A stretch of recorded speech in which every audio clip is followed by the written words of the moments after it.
we just naturally seem to have a higher quotient of leadership coming out of the Caribbean. When I was at Harvard Business School, I was one of 5 people out of a class of 900 that had Trinidad and Tobago heritage. I was very proud of that. And these people looked like they came from all parts of the world, but they had Trinidad and Tobago heritage. And I think the fact that we were the highest per capita admissions rate from a particular diaspora says something. We might be small, but there's a certain punching above the weight class that we as a diaspora, whether it be the Caribbean or Trinidad or people of color, have that we tend to forget.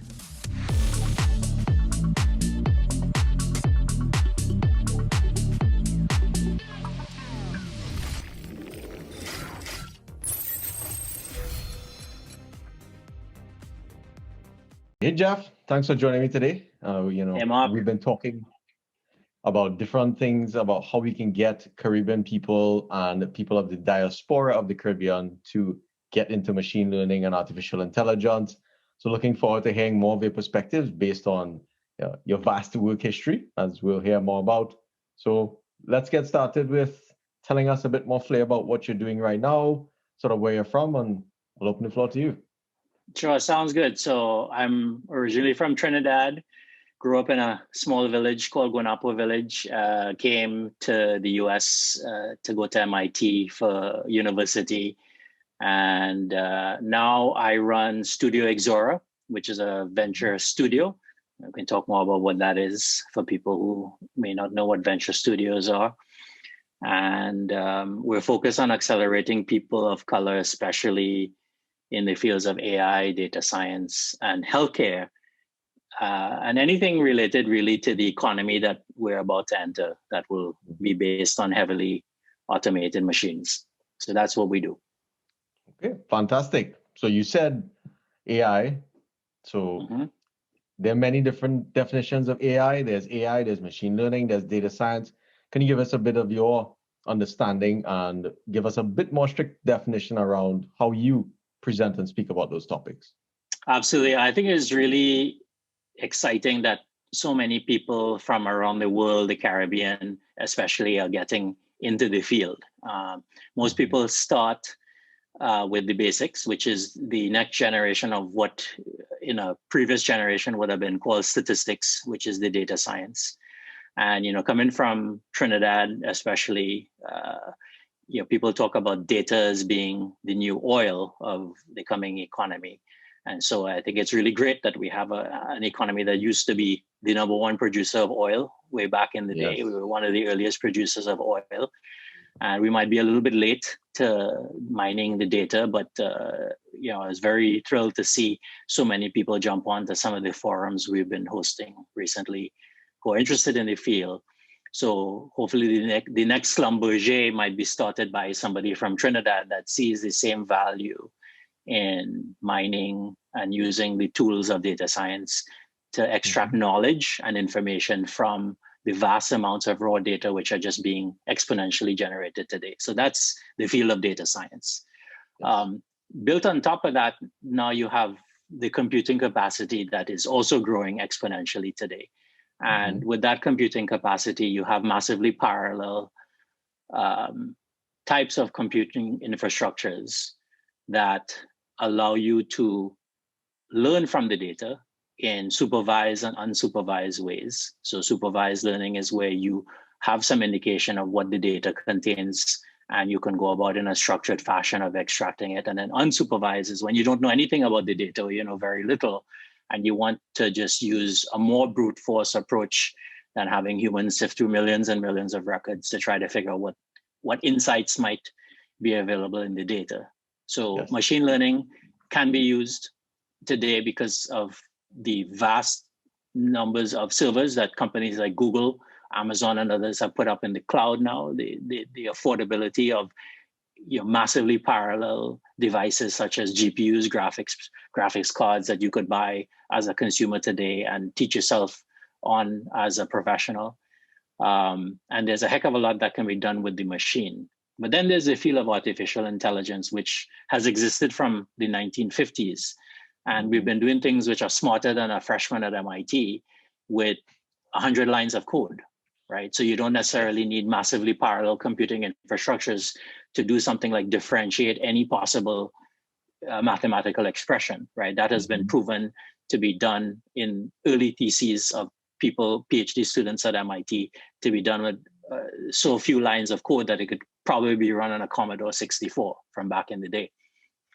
So the reality is that artificial intelligence is more of an art, I would say, of bringing together the classical field of computer science with all of the algorithms and all of what would be more of a symbolic representation of human intelligence and human knowledge, with the things that can be gleaned through machine learning from the raw data to a unified set of utilities and a unified set of applications, so such that we could devise systems that support the demands for our coming economy. So that's how I differentiate data science from machine learning from artificial intelligence. Perfect. And that was quite thorough. A couple of things that you said in there that I think stuck out in terms of how old the field is, right? There's a lot of buzz around these words right now. And I think for maybe newer students, they may think that, hey, this is a new thing that's coming up. But folks who've been in the field for a long time actually just see it almost as a compute accelerated version of what was there before, because a lot of things were not possible because the compute was not able to handle it. And, you said differentiating functions. So I kind of put you on the spot and ask, what would you say is what's the intuitive reason to understand differentiation, right? Sometimes a lot of us sit in calculus class and you're just like, why the heck am I learning this thing? And understanding what the true benefit of differentiation is in industry is quite helpful sometimes. Yeah, I think it's a quite reasonable question to ask, and I'm glad that someone like you is asking it, right?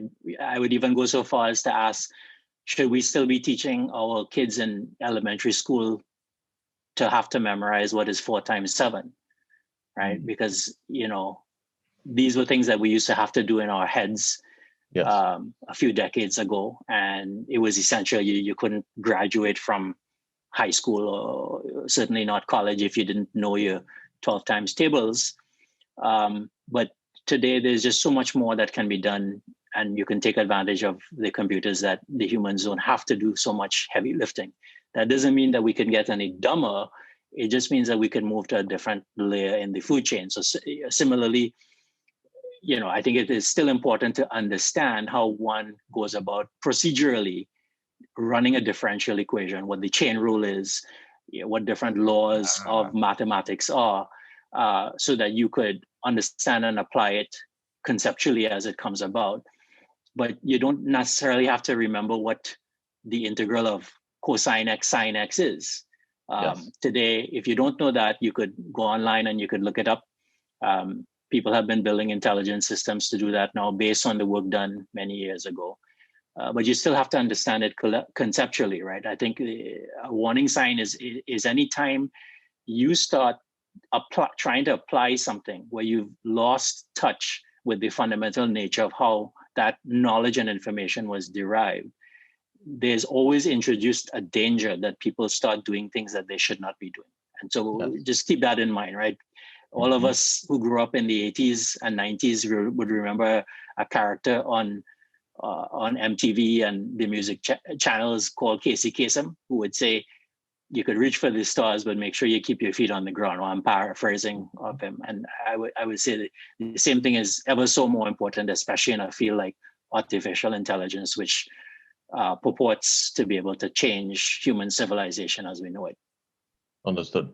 And one of the reasons I did bring that up is I think for a lot of young researchers and folks that are just getting into data science, machine learning, AI, whichever one we want to really talk about, there is this notion that you run some packages and you're doing certain things, right? And we always want to make sure that always saying that there's another level of the way that these things work, and having a fundamental understanding can go a long way in you actually extending things, building new applications and whatnot.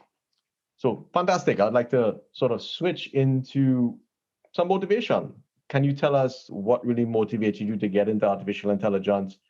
For me, what I do find interesting about your background is you were at, the top institution of the world. MIT is sort of this renowned place, and tell us what it was like pursuing things like that back then.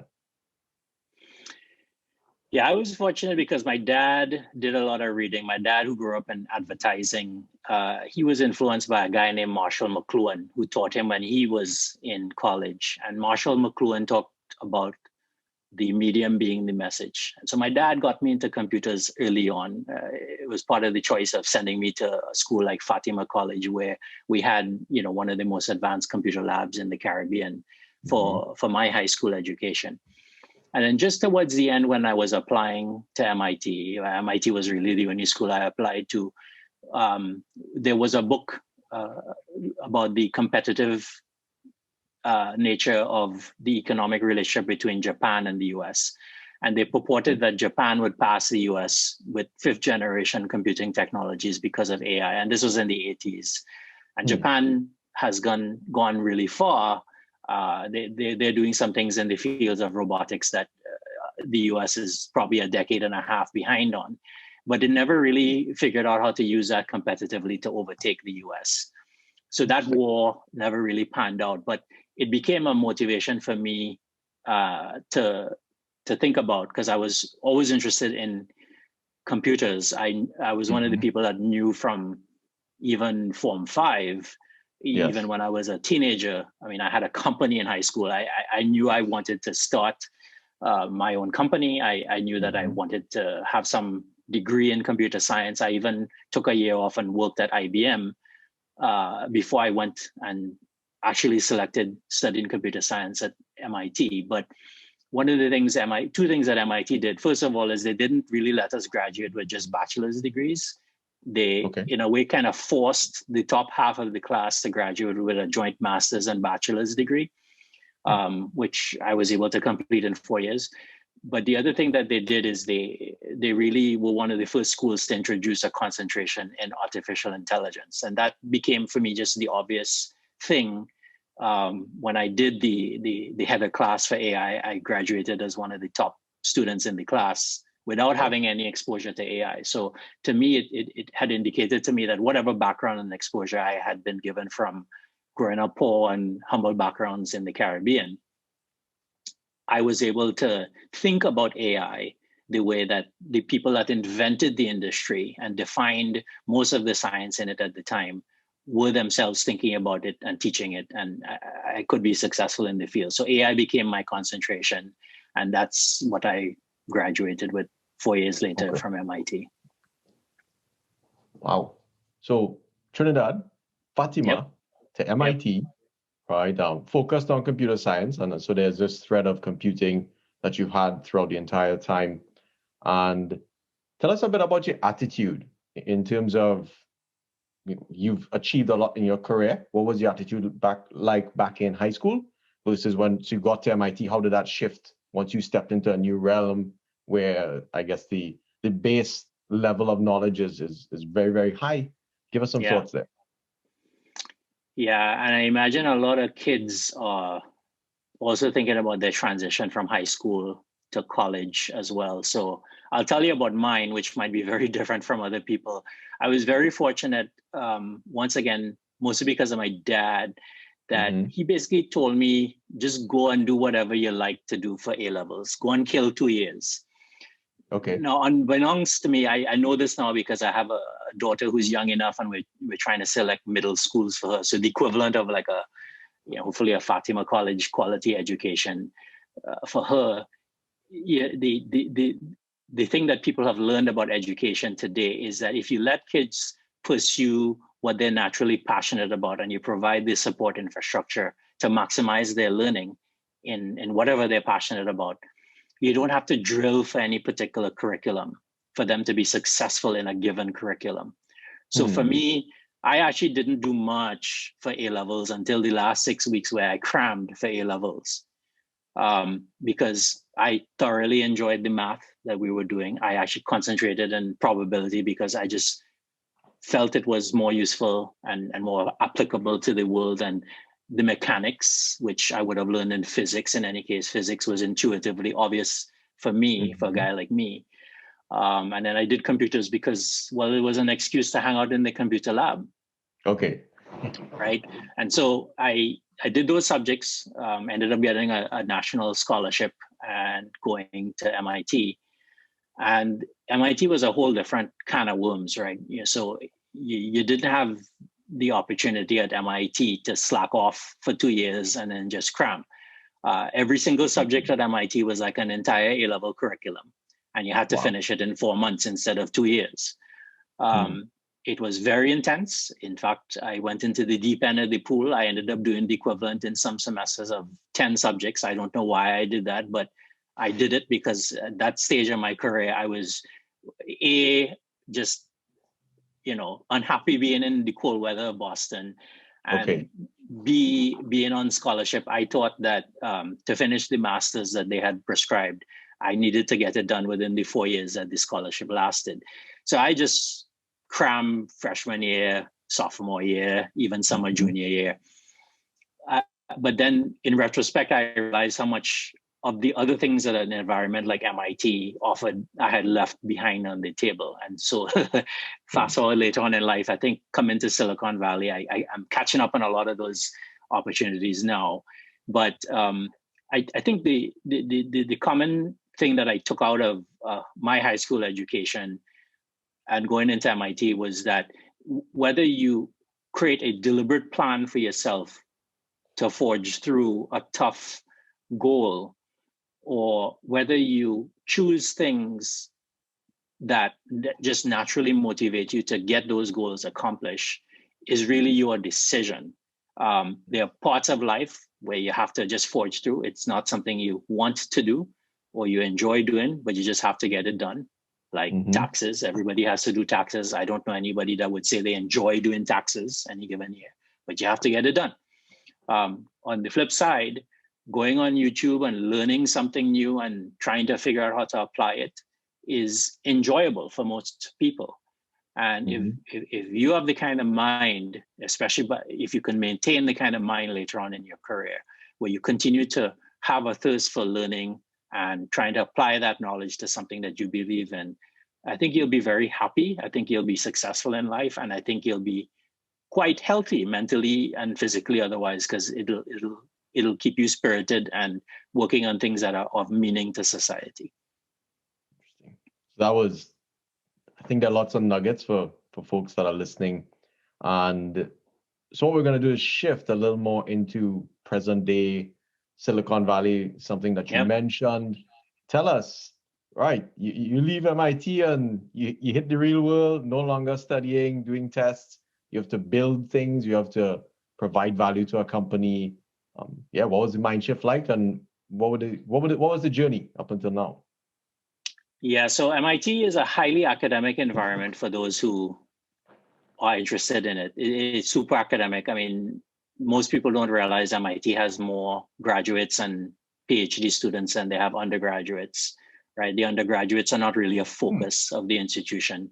There is an undergraduate research program that introduces people to the field of research from early on, but it's a break-even part of their business model, right? MIT's business model is getting grants from large corporations and the US government because of the research done by their masters and PhD and postdoctoral staff and students. And their professors obviously earn quite a living from building these companies, and probably not from the teaching, but from the research and the derivative intellectual property that is built off of that. That was not an environment for me. I was invited into the PhD program. I said, no, sorry, thank you, but today is my last day at MIT. Please sign my thesis. And that was it. I was done. I was done with MIT. And then I made this completely 90-degree turn into the world of consulting. I considered many different options for me on the table. And I was very fortunate. I had many different chances to go off and start a company or run a small business as CEO or what have you. But I actually chose to be an entry-level software engineer at a company called Sapient. Okay. And the reason I chose that was because I knew two things about myself. One is that I wanted to be immersed in the field of high tech. And second, I had not really been immersed in entrepreneurship at the level that I felt I had the confidence to go out and do it on my own. So I knew someday I wanted to start my own company in the US, but didn't really feel that I had role models at the scale. And these guys had taken a company and taken it public within 4 years, grew it at over 100% a year. And I happened to join just at the right time, where the co-CEOs of the company had put enough money in the bank that they cared absolutely nothing about trying to make more money, and they cared 150% about hiring the next generation of leaders. And I got the benefit of being groomed and mentored by them, not necessarily from a technology point of view, but from everything else. How do you facilitate clients? How do you lead people? How do you hire people? How do you fire people? How do you build global organizations? How do you deliver a project, a complex, multi-million dollar, $10 million project on scope, on time, on budget? It's very hard to do. Even today, our best and biggest companies don't know how to do it. So in my first 5 years, I got the benefit of that grooming, which was very important to the rest of my career, and quite frankly, very serendipitous, because as somebody that grows up in a place like Trinidad, the Caribbean, there's a tendency to lean towards the academics because that's what the people who taught us values.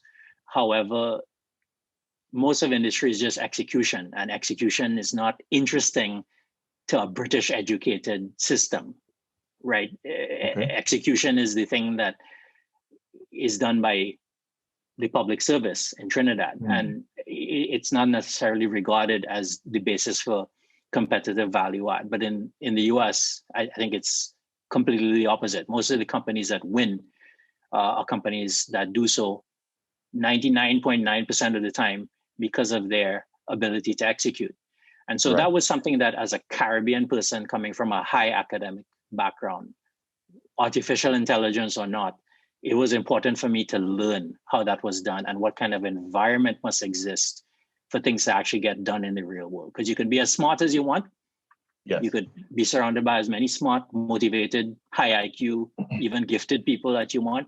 But unless you guys are working on something together and delivering it consistently, time and time again, you don't deliver that value to the real world. So that was a lesson I learned in my first 5 years at Sapient.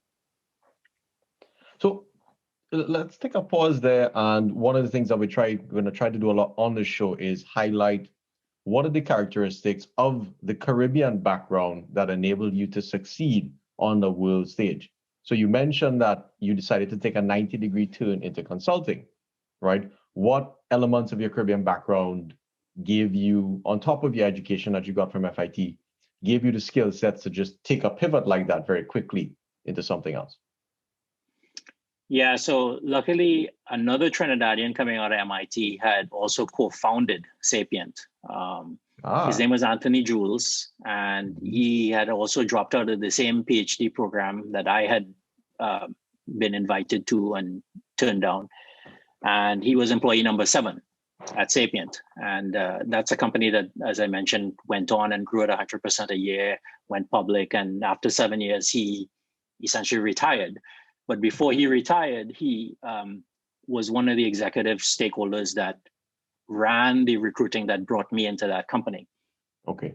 So I guess the first thing to point out there is that, and I'm with you, one of the aspirations that I have for this channel is to assert the reality that it takes people from the Caribbean, people of color, to support other people of color being successful in all aspects of life. Yes. And it was very important that Anthony did what he did so that he could open the door for me. Otherwise, Sapient may not have necessarily been the thing that I would have said I could have succeeded at, and I may not have entertained it as well as I did as my top job opportunity, having other roles on the table, being CEO. Okay. And turning them down to become an entry-level engineer out of, I was employee number 1100 or thereabouts, right? Why would I turn down a CEO role to become engineer number 1100, right? But it was because I could be groomed and mentored in an environment crafted by somebody that I knew came from my background. And that was important to me. And I think it was it was ultimately important in my success at Sapient. So that was the first thing. I think the other things that we as people from the Caribbean have to offer is that when we build companies with a demographic that's much more representative of what the planet looks like. Okay, and the places like Silicon Valley that struggle to do this. It puzzles me why. I know why. It still puzzles me because every company I have built has been one of the most diverse companies people have ever seen. Yes. But don't ask me why other people struggle, other than the fact that that's what it looks like at the top, and that has to change. So I just think we need more representation at the top that comes from people like us. That's first and foremost. So that's one advantage of being from the Caribbean. Another one is, I think because we're so small as islands, and worse yet, we were divided and conquered by the British, we were forced to take what little we had and make the most of it. And especially in the field of artificial intelligence and in computer science and high tech in general, things are plentiful. There's big data, there's massive computing infrastructure, there's the world of the Internet of Information, of label images and all sorts of things that you could just take for granted. Right. But I try not to take things for granted, because I find when you take things for granted, you tend to make mistakes. You tend to lose your feet, and you tend to not really solve things at the level of excellence that they're supposed to be solved at before moving on to the next level of abstraction and modularity. And when you do that, you end up building a pretty crappy system that is based on a fallacy that ultimately crumbles and falls down exactly when you don't need it to, and when your shareholders are most vulnerable. Yes. Right. So I think starting small and building consistently on sound principles is a value system thing that we take out of the Caribbean. The third thing that I would say is that we just naturally seem to have a higher quotient of leadership coming out of the Caribbean. When I was at Harvard Business School, I was one of 5 people out of a class of 900 that had Trinidad and Tobago heritage. I was very proud of that. And these people looked like they came from all parts of the world, but they had Trinidad and Tobago heritage. And I think the fact that we were the highest per capita admissions rate from a particular diaspora says something. We might be small, but there's a certain punching above the weight class that we as a diaspora, whether it be the Caribbean or Trinidad or people of color, have, that we tend to forget. And when we get into these different companies, people look to us as leaders, but we tend to eschew that in exchange for having more opportunity in what we feel is the more important technical domain. But sometimes playing the leadership role is more important than expressing your technical prowess, because there's many people that could express technical prowess, right? Go hire out of China and India and Singapore and see what kind of quality of people you can get there, right? But you go ask someone from Singapore what they lack the most, and they will tell you it's leadership. Interesting. Huh. So lots of threads in that. And one of the things I wanted to highlight, or maybe ask you to dive into a bit, is this sticking, not necessarily sticking with your kind, but recognizing other people from the diaspora, let's say, when you are in a world stage and using that to your advantage. So other than you getting brought into Sapient, which I find the decision of having a CEO position, right, which I think in the Caribbean, we are a little more bent towards titles, right? It's like, hey, I have this title and that's the great thing, versus the actual quality of the work and the impact of the work that is delivered at the title, versus really having that behind your name. And I really admire that you took, hey, I could be a CEO, and that's a whole different career path if you play the game, but ultimately you went to learn, right, in a different environment. So keeping with the Trinis, and the other thing is you've kept a lot of your roots and your mannerisms as time has went on. And as a leader, how has it been, you as a person of Caribbean descent, has it been shocking for folks to be like, hey, where is this guy from? Because if someone looks at you, they'll think that you're Asian, but hey, I'm from Trinidad or from the Caribbean. How do you use that to your advantage in the workplace? Yeah, I was very fortunate when I was in environments where there were different opportunities to network and build relationships with people from ultimately where my heritage has come from, Africa and the Middle East and Europe and Southeast Asia and East Asia and Southeast Asia, South Asia, and and ultimately from the Caribbean. You have to take advantage of it, right? So I remember the first time I heard the name Barack Obama was at an African American students conference at Harvard Business School, right? Where I think it was Conrad Anillo, one of these senators, was there speaking, and he said, "We have the perfect candidate for the next election, but there are only two problems. One is his first name. The second is his last name." Wow. And I was very privileged to be sitting there where he was introduced to the business leadership, not just of Black leaders, but Harvard Business School leaders, as the incoming candidate, as the junior senator from Illinois at the time. And to be able to be part of an audience like that and have access to the things which will happen that will change not just the United States, but the world, is part of where we come from as people of color, as West Indians, especially in Trinidad, right? We have one of the most diverse cultures and ethnic heritages of any country. And so I think any Trinidadian should, regardless of what your race and identity and ethnicity might be, you have, I believe, an inherent advantage of being able to fit in with all of these different cultures from around the world. And I think one must take advantage of that, not just to learn where we came from as a people, but to also recognize that the role that we are being called upon to lead in the coming economy, we are actually probably amongst a diaspora that is the most prepared to lead in such a multicultural environment. Look at the people today who are being elected to lead at least this country. Kamala Harris, parents from South Asia and parents from the Caribbean. They've brought Susan Rice on board as well, right? She has parentage from Jamaica. In past administrations, there was Colin Powell, right? Incredible leader who ran the armed forces for the country, and did so with incredible humility and grace. And that's in government.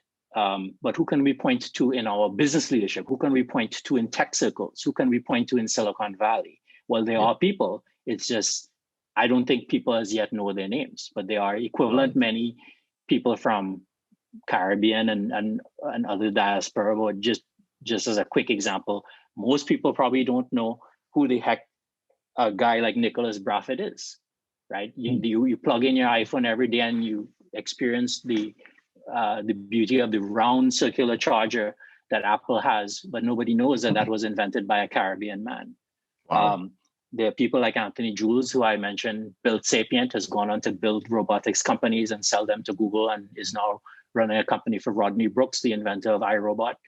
And then there's amazing people like people in our group, Professor Anil Kokaram, who has revolutionized how Hollywood does animation and multi-frame artificial intelligence to both preserve older movies and bring them into the 21st century, but also transform the way that we do some of these 3D type animations live in studio for today's most modern Hollywood productions. People don't know who these people are, and I think they need to. So, long answer to your question, but in short, I feel there is a huge advantage to come in from the Caribbean, but being able to relate to the things that people from all around the world, and not just the US, cares about that matter and will matter in the coming economy. Perfect. So wanted to shift a little bit into, you finished Sapient, right? And you built other companies as well. And I think from understanding your background, all of it has been in the space of healthcare to a degree. And that seems to be a particular focus of yours. Can you tell us you've seen the evolution of technology, let's say back when AI started to take off. You've been at MIT, Harvard, and what should we be thinking of, let's say, in the space of healthcare? Let's tell us about what's happening there now, and what's going to change, right? We're in the coronavirus times, and yeah, what opportunities do you see? Right. So I've had the privilege of being part of digital health for about 20 years now.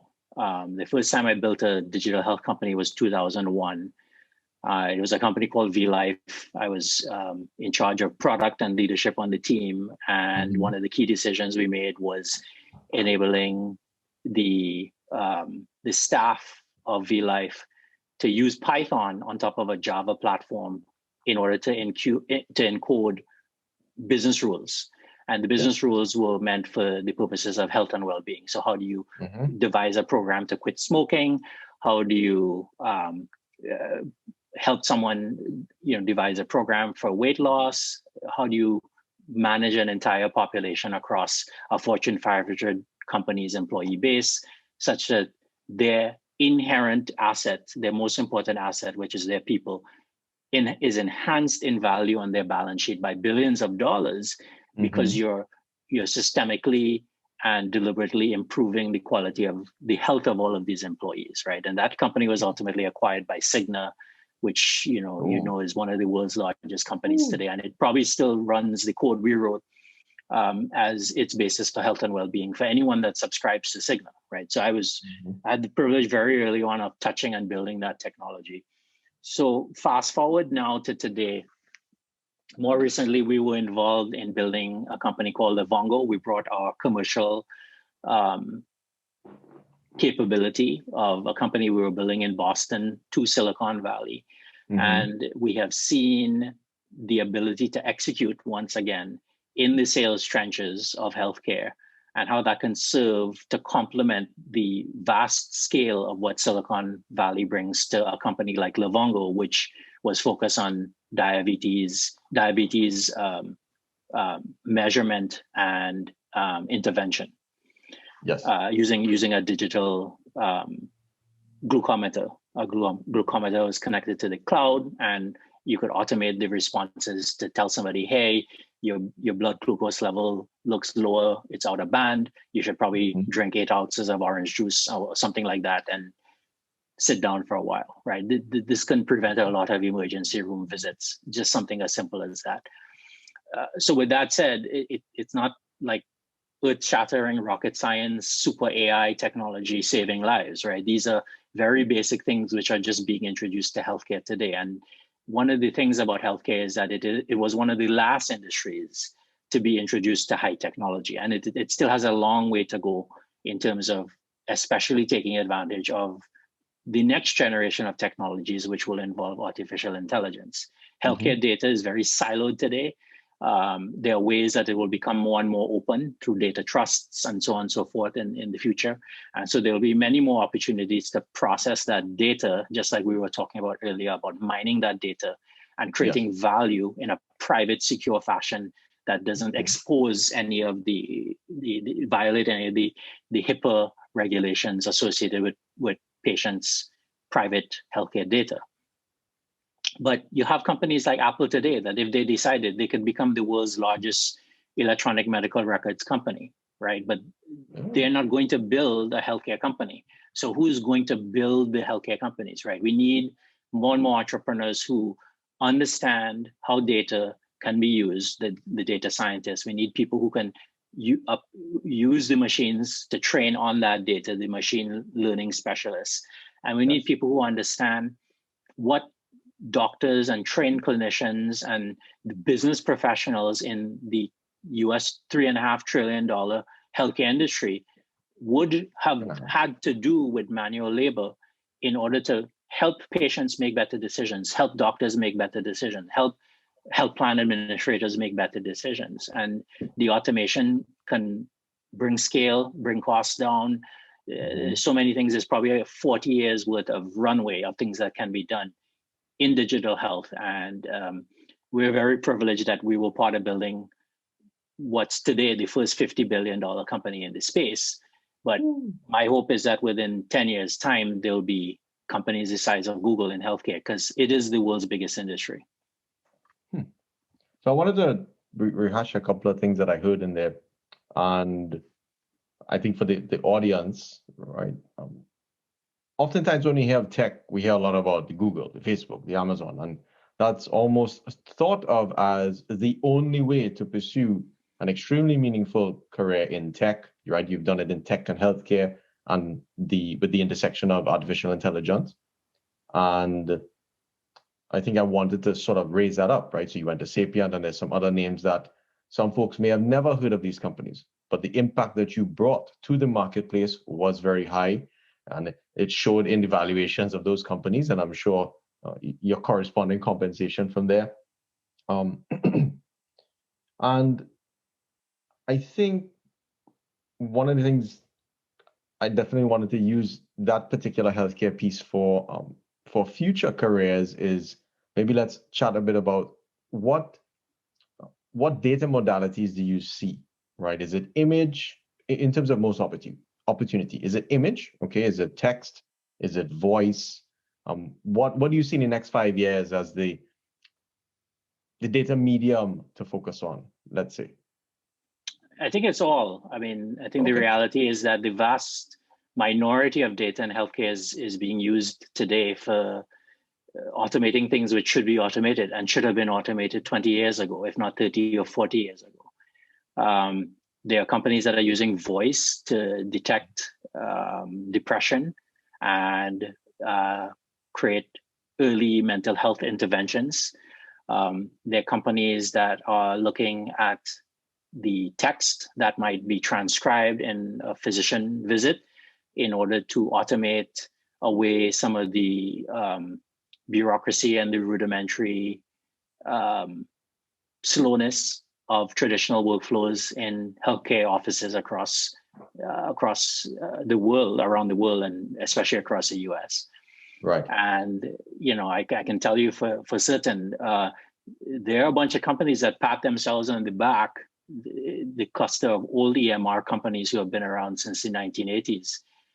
What do you think is more important, your weight that your PCP has stored in a Cerner or Epic EMR system from last year, or the fact that you've been consistently taking more and more steps and either your Apple Watch or your iPhone has been tracking that? Which of those two data points is more valuable from an overall healthcare perspective? And by the way, that's just one of thousands of data points that Apple and companies like Apple are tracking on you that they don't even know what to do with, right? So where is the EMR? Where is the data? How is the value in the industry unlocked? There's so many questions to be answered, right? So I think I would be surprised if even 1% of the data in healthcare is actually being utilized.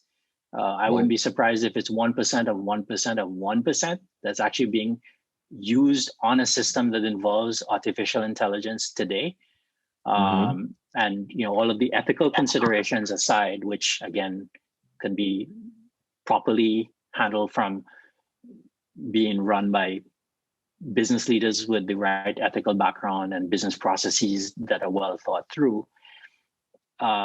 We still have a long way to go before we're even doing things such as looking at x-rays and proactively, or looking at MRI scans and proactively scheduling follow-up visits. One of the companies that we're building today within healthcare out in New York, they are using the transcriptions to look at when the radiologist had recommended a follow-up should occur. And then they're automatically reaching out through digital campaigns to these patients, and if necessarily via their primary care physicians, in order to schedule those follow-ups. It doesn't take a lot of data to do that, and they don't necessarily even use anything related to the MRI. But imagine if they could. Imagine if they could actually look at the data more closely. Imagine if they could suggest to the experts in the healthcare circle around that patient that there were other things that while they were scanning their lungs, they happened to see something going on with their liver, and they could preventatively recommend such deeper scans and follow-ups with the right specialists and cut pain out of the system, improve compliance, improve the patient experience, bring costs down, bring revenue for these clinics up. There's just so many ways that artificial intelligence could be used to improve the lives of patients and the people practicing healthcare.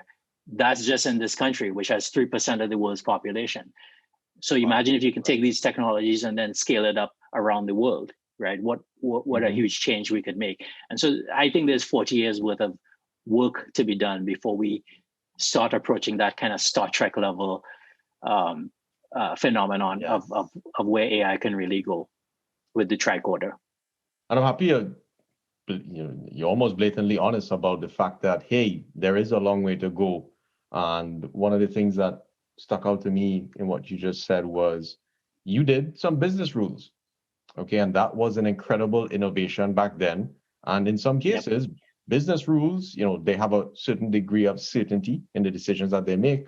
And that's very important for machine learning, especially in healthcare, to not misdiagnose someone. And I think for the audience, especially what's very important for me in terms of, we're not just doing data science and AI, you're actually applying it to something.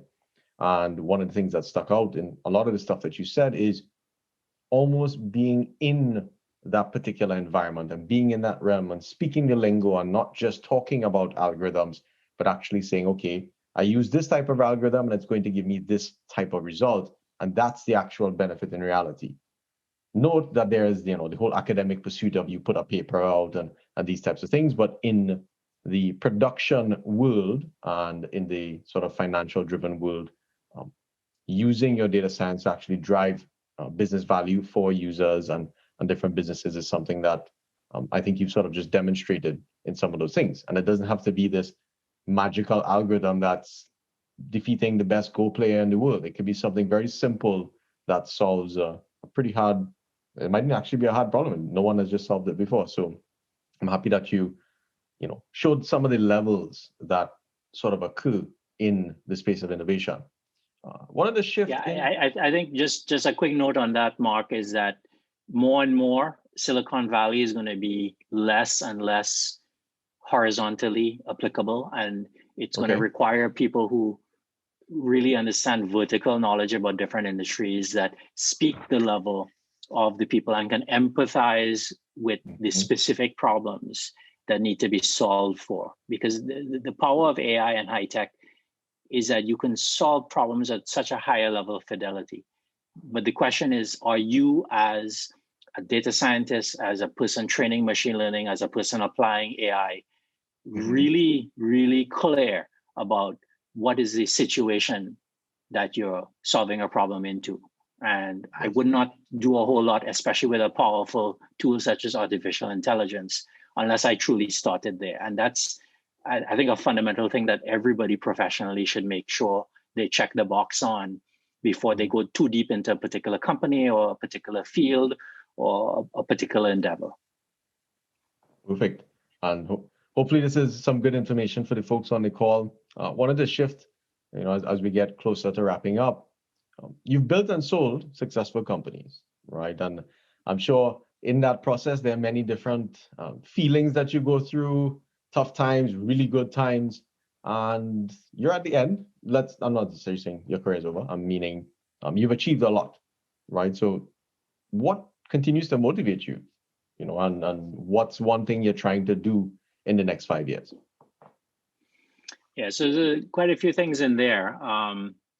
So first of all, I'll just say, I've had the benefit of working with, some amazing people.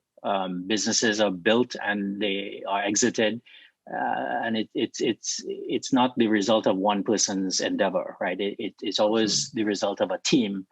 Yes. I think everybody needs credit for the role that they've played in seeing our ventures through to success.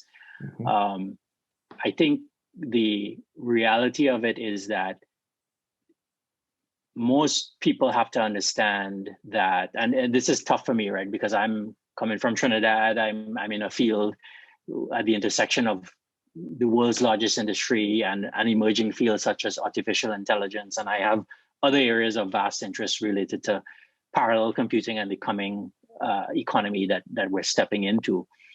But the reality that I can share, having crossed over that threshold, so to speak, as you call it, is that what gets you here cannot get you there. It's very, very clear to me that the education system that I went to all these fancy schools, MIT and Harvard, and you don't need to go to these schools to be a successful entrepreneur. In fact, I would say it's a disadvantage to go to these schools because you're a perfectionist, you have high standards, you turn people off because your peer, whether or not you're arrogant to be the smartest person in the room. There's all sorts of problems coming from high education and trying to build something of value, right? So don't worry if you don't necessarily go to the, as Mark called it, the number one school in the field. You should just be clear that you are the most passionate to yourself about what you're doing. And wherever you are, as long as you go to a decent enough school or you're immersed in a decent enough environment, surrounded by amazing people who will encourage you and groom you and mentor you, you will succeed in applying that forward. But the education system that we were given, especially coming from the Caribbean, the British, you got to go learn this prescriptive rote memorization type education system. The education system that talks about, I have a curriculum and you got to get all A's in this curriculum. That's not how the real world works. Right? That is a world that, as much as I would credit my success and the success of many of us in this group on the teachers that got us here, that is a world that teaches you how to be a teacher. Right. But the world of entrepreneurship and being a CEO and a business leader and someone founding a company and capitalizing a company and exiting a company is a world which is based on making decisions based on impartial information. It's a world based on relationships. It's a world based on selling and the hard knocks of selling, understanding what sales is about, right? They don't even teach sales at Harvard Business School. It's such a disreputable industry, right? Really? But these are the things that one must figure out how to learn in one's career, just to even get here. And then beyond here, where do you go, right? So if you've achieved great success financially, personally, professionally, then your question mark is, where do you go next? And for me, I can tell you that you have to be able to go back to the things that you were most passionate about. So think about back to when you were a teenager and when there was something of interest that got you up in the morning and you just poured your life and soul, and you just naturally learned whether or not there was somebody to teach you that. You learned everything you could about that, and then you went off and tried to apply it to something that you valued. Everybody has such an experience in their life, and to be able to foster and facilitate that at a later stage of your career becomes very difficult because your infrastructure around you gets more and more dependent upon the organizations that you're part of, the expectations of those around you. You have obligations and commitments to family, and some people have a mortgage, and there's things that hold you back from really spending the time in what you're most passionate about, right? They say to master something, you need to spend 10,000 hours before you can master it and really truly then go off and apply it. But how do you spend 10,000 hours when you barely have a couple of free hours in a given week?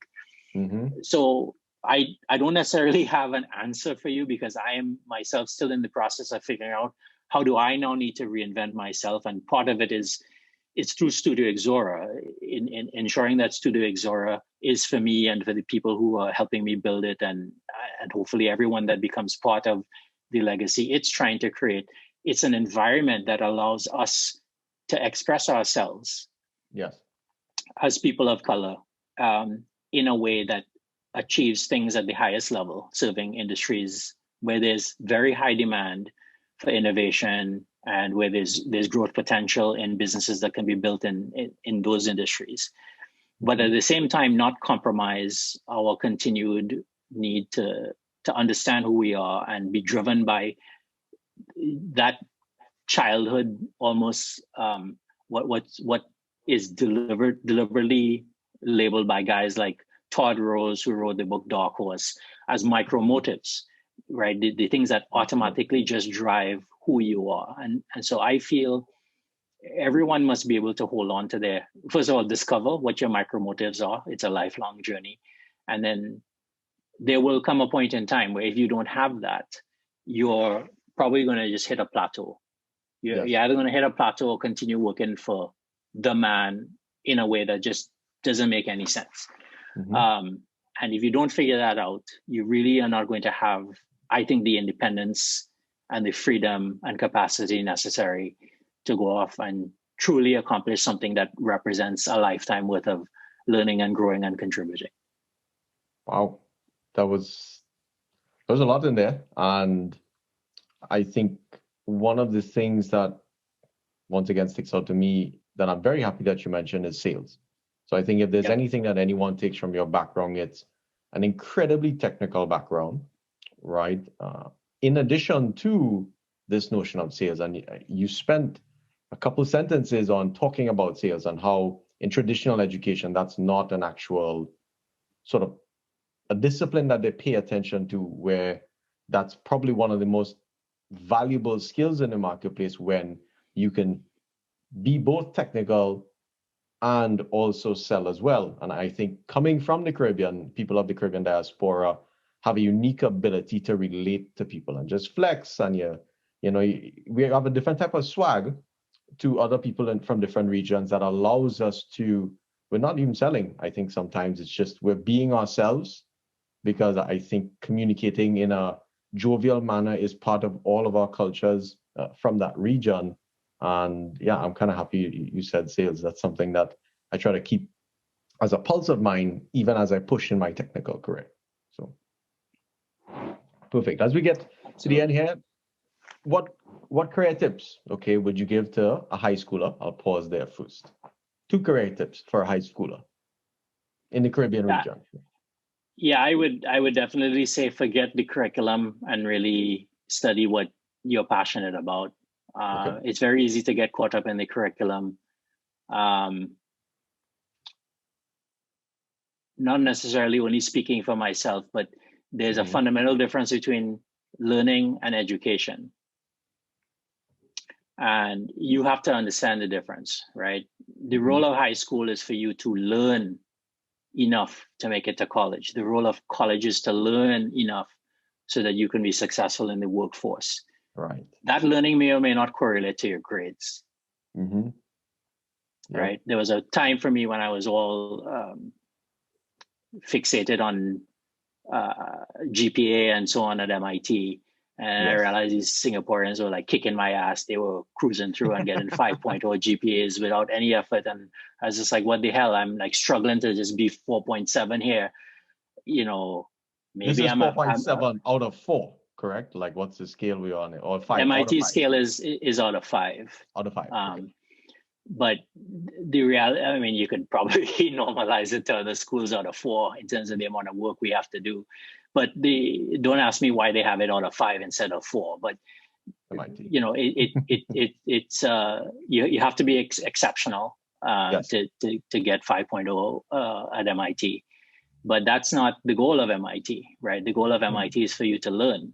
The goal of high school is not to get 3 A's at A levels or 7 1s and A's at O levels, right? The goal of high school is for you to learn, right? The goal of starting a company is for you to learn. Yes, there's a part of it which is the P&L and the cash flow and to be successful and to hire good people and to keep them and so on and so forth. But the goal of that is to learn. And the only way you can learn is to fail, right? Because if you don't learn very early on in your life, that there's 1 or 2 things happen when you do something. You either learn, or you win. Ooh. Right? Okay. And if you win, then that's great. You at least should think about what caused you to win and succeed and get a high grade or win a deal or get a scholarship or what have you. You should definitely reinforce what you think you did right.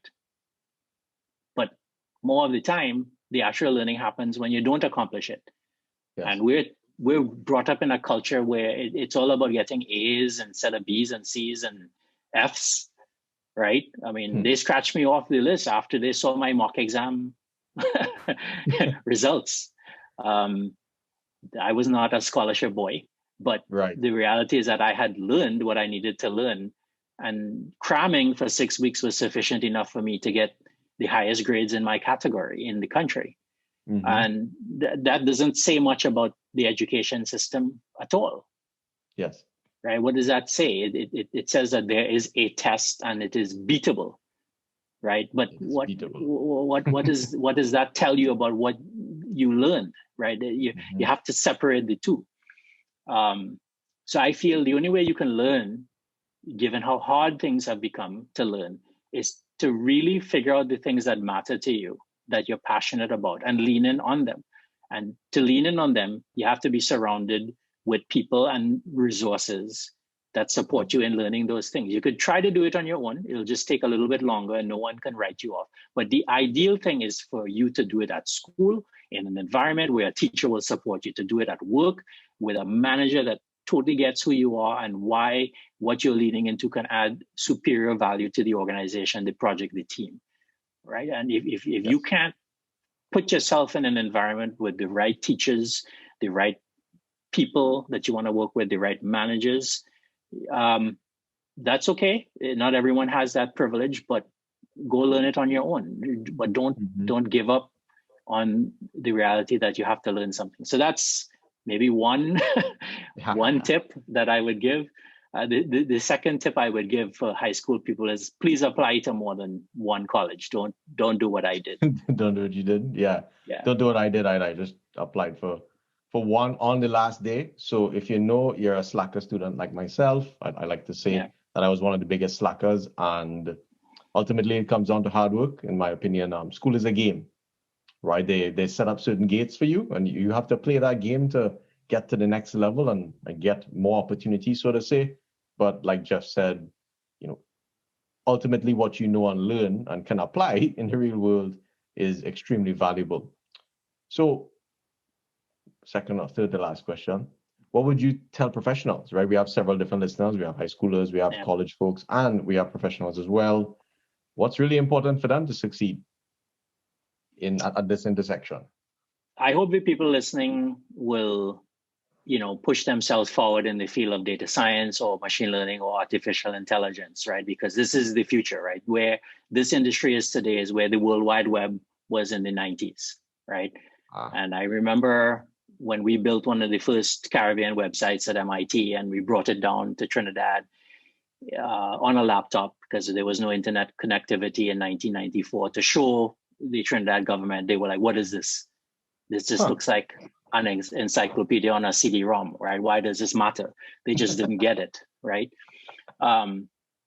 So despite the fact that we got written up in PC Magazine as one of the world's top 100 websites, right? They just didn't have access to the things that, so don't try not to allow the dumber part of society, if I could characterize government at times to be that, to dictate, or your management or your family or the people around you, people who are not tuned into where the world is going. Try not to let them dissuade you from the things that you are pursuing in the field of artificial intelligence, because it will be as important as learning how to read a book, right? If you don't know how to do stuff in AI in the next 5 to 10 years, you will probably be operating on the lower end of the curve. And if you want proof that people who have studied this, you could go read a book called Machine Platform Crowd, written by Andrew McAfee and Eric Brynjolfsson. I think they're both MIT professors, and they have written several books, but that particular book, Machine Platform Crowd, talks really about the future economy that we are stepping into. And you can already see their predictions happening. That book was written around about 2017. A lot of the stuff that they talk about is already happening, both in terms of the global economy, in terms of high tech, in terms of digital currencies. It's one of probably the most important books that one must read as a professional, in my humble opinion. But in that book, you will see that there's a very different nature of what it means to be a professional, right? And it's not clear to me how many people will actually work in the coming society. It's quite possible that 1% of society might be able to run the entire global economy. Based on all the algorithms, yeah, that makes sense. Well, just based on data, right? Mm-hmm. Just think about a company like Google. How much of what Google does is actually done by the 50,000 people that they've hired? As far as I know, 49,000 out of the 50,000 don't generate any P&L. Right. They just do R&D. Mm-hmm. Yep. Right? So how many people does it actually take to run Google? Most of it is done by tons and tons of machines sitting somewhere in a cloud, in a data center, doing things which implements some modern day version of the algorithm that Larry, as a PhD student, invented 20 something years ago. And so are you going to be that PhD student? If you're not going to be a PhD student like me, are you going to be the professional that can think about the algorithms and the things that will be relevant in 20 years' time and invent those things? Or are you going to be the guy installing servers to keep the cloud alive?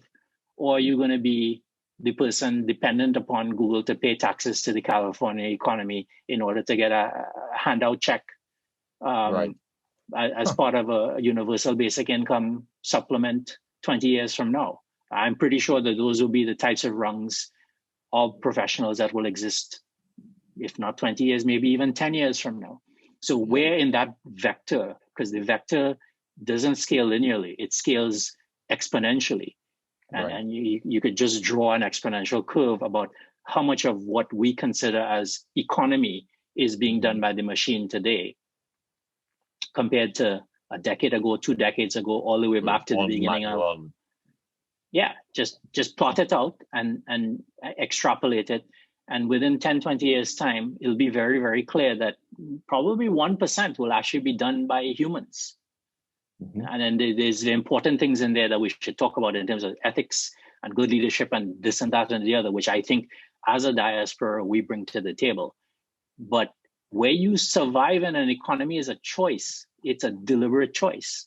It's stuff that you have to educate yourself about and become passionate about today, because that passion is going to drive you into making the right choices. If you make the wrong choices, if you hang out with the wrong people, if you hang out with the wrong influences, if you listen to the wrong podcasts, you're going to be part of the 80-20 society. And there's absolutely no guarantees that the people who are running a highly machine concentrated capital based economy 20 years from today is really going to give a damn about you. Look at what's happened to the entire Trinidad economy. It doesn't produce a thing.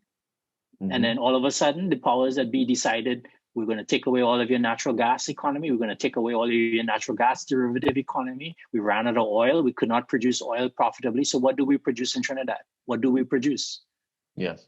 What do we actually produce except PT dollars? Yeah, and what props up the economy? So what props up the economy? So you got to really think about that, and not just as Trinidadians, as whether you're from Trinidad or not. Think about your society, the society you're planning to be part of, and what the value structure of that society is going to look like. Read the books like Machine Platform Crowd and make your own decisions now, not 20 years from now. It'll be too late then. Make your decisions now about what things you're going to get excited about that you want to be part of. I think for the folks on the call or listening, I think what's super important to keep in mind is that anyone can learn anything now, right? There's this notion of you went to the best school, I could go sit down and watch all the top courses at MIT, right? So I don't necessarily have to be in that environment to get that type of education.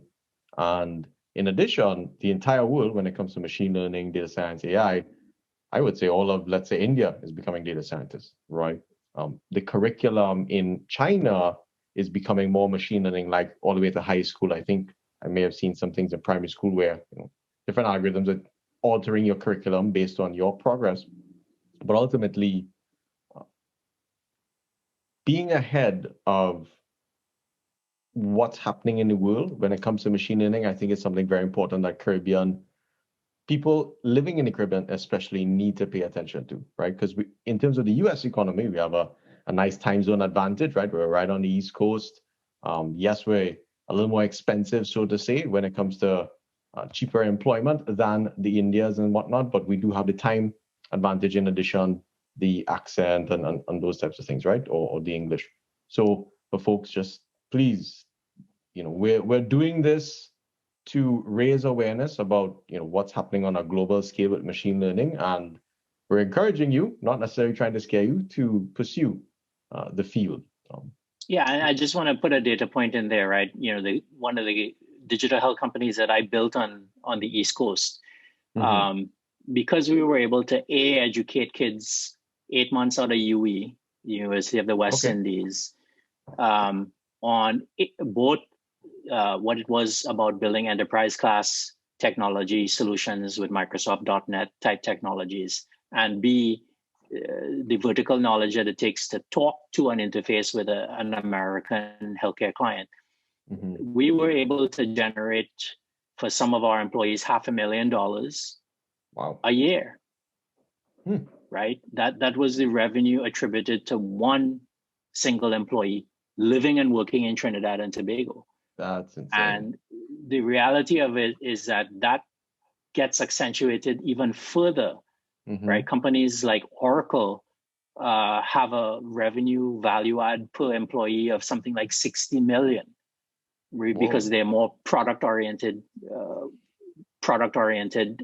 companies. Think about what the revenue per capita is at Google, when in reality, it only takes about 200 of their employees to keep the search business unit running. Yes. Right? Well, what's that? It's close to infinity, right? So that number can go very, very high on a per capita basis. But you just have to be in the right part of the industry. It doesn't matter if you're physically in Trinidad, in the Caribbean, Africa, Middle East, Asia. It doesn't matter where in the world you are today. The reality of it is it matters where you are in the global pecking order of where value is created, and how your skills and understanding of how industries work are tied towards a technical skill. I think it's really hard to participate in the coming economy with some degree of technical background, in my opinion. And that doesn't have to be just mathematical or scientific technical background. It could be liberal arts technical, right? You could be a lawyer, right? Or a doctor, right? So the choice is yours, but the choice has to be made early and strategically. And it's very hard for people to help if you're left behind later on, right? You just think about it, right? If you had to get your parents a job today, if they were not employed, if they were retired, what job would you get your parents in the digital economy? And that's over the last 30 years. They've moved out of the workforce. What could you possibly find them in your world today? And that's that delta between you and the field you're in today compared to where they were 30 years or so ago is going to become even more accentuated if you have kids. By the time your kids are professional age, what will you be doing? You're probably still going to be looking or needing an income or some means of supporting yourself, because unlike our parents, you're not just going to live to 80, you're probably going to live to 100. God hoping, right? So you got to really think about that and where you choose to fit in the global pecking order. There are some countries that don't have the choice, like South Korea and Singapore.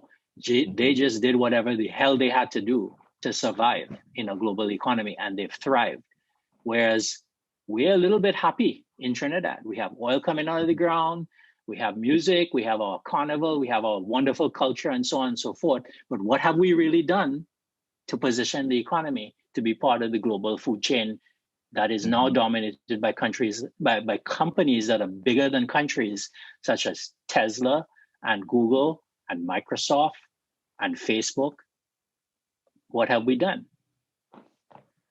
Yeah, that's the looming question, and we don't want to we don't point fingers or poke things at that, but for each of you listening, think about what your own influence is on that overall scope, and keep in contact with different folks, keep in contact with us to continue building the community.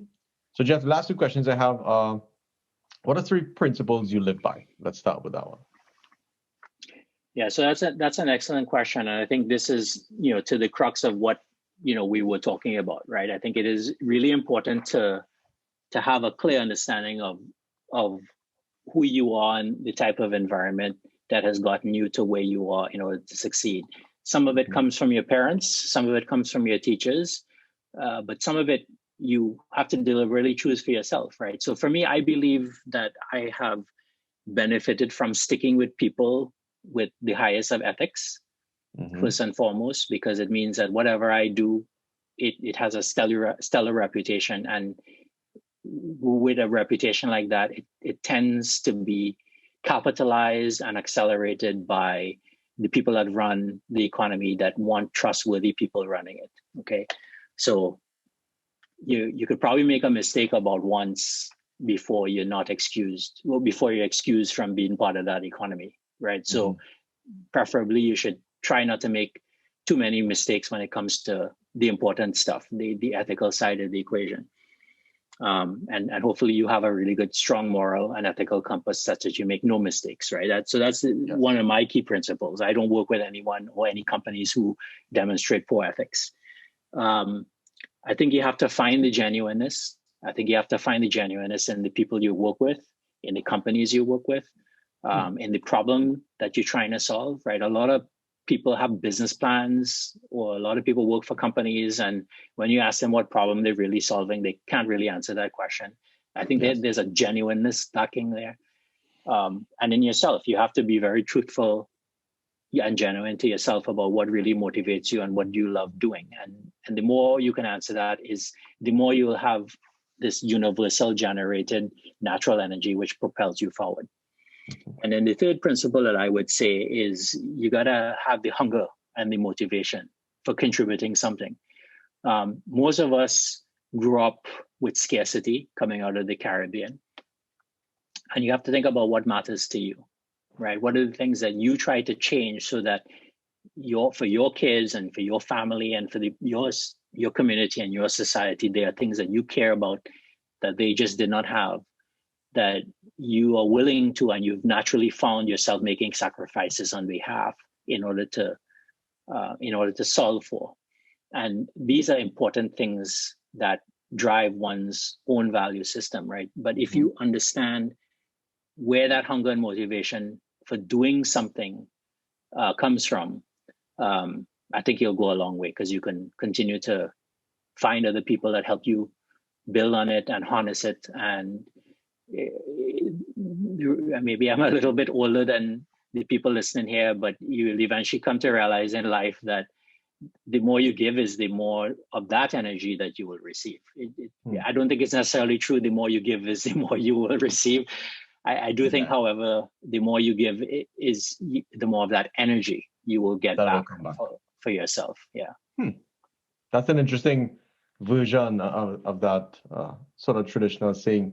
So my last question is, one of the things I want to highlight, especially for the younger readers, I was never a big reader in my life, and started to appreciate that a lot more now that I'm in contact with folks such as yourself mentoring me and realizing the importance of reading in your career and overall learning. I don't like to necessarily say education, because that's typically bounded by the traditional institutions, but what can you sort of apply and imply from the thing that you learn?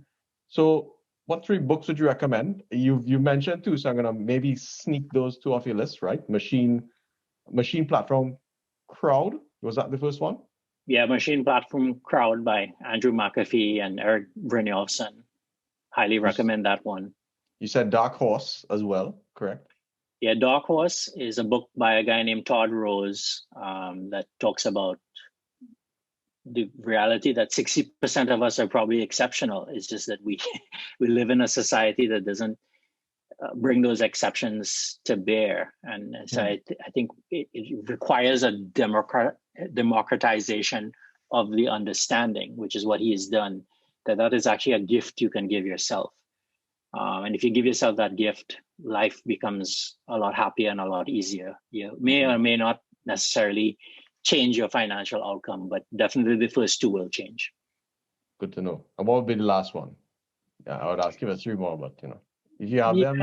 I think especially for those who might want to see what it looks like from at least the point of view of where I am in Silicon Valley, to build the companies that are going to matter in the next decade or so.